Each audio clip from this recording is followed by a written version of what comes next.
రాస్తాగా చూడండి, సర్ప్రైజ్ అండి. శనగలు, ఉలుమలు, మినపప్పు, బియ్యం, జొన్నలు నానబెట్టుకొని ఇప్పుడు గ్రైండర్ పట్టుకుంటున్నాము. ఇవి గ్రైండర్ పట్టుకోవాలి. ఇప్పుడు ఇలా పిండి గ్రైండర్ పట్టుకున్నాం. దీన్ని ఇప్పుడు దోశలు పోసుకోవాలి. స్టవ్ అంటు పెట్టినాం, స్టవ్ పైన ఫ్యాన్ పెట్టినాం. అందులోనే ఇప్పుడు ఈ పిండి పోసుకొని ఇలా వెడల్పనుకోవాలి.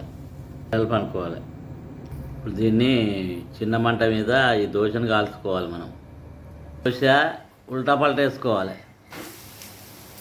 ఇది మన ఇంట్లో వేసుకుంటాం కాబట్టి కొంచెం మందం ఉంటుంది, అందుకే దీన్ని ఉల్టా పల్టా వేసుకోవాలి.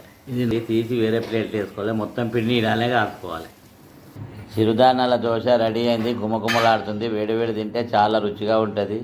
ఇది చెక్కినతోటి కానీ ఏ కూరతోటైనా తింటే చాలా మంచిది. ఈ చిరుధాన్యాల దోశ ఆరోగ్యానికి చాలా మంచిది.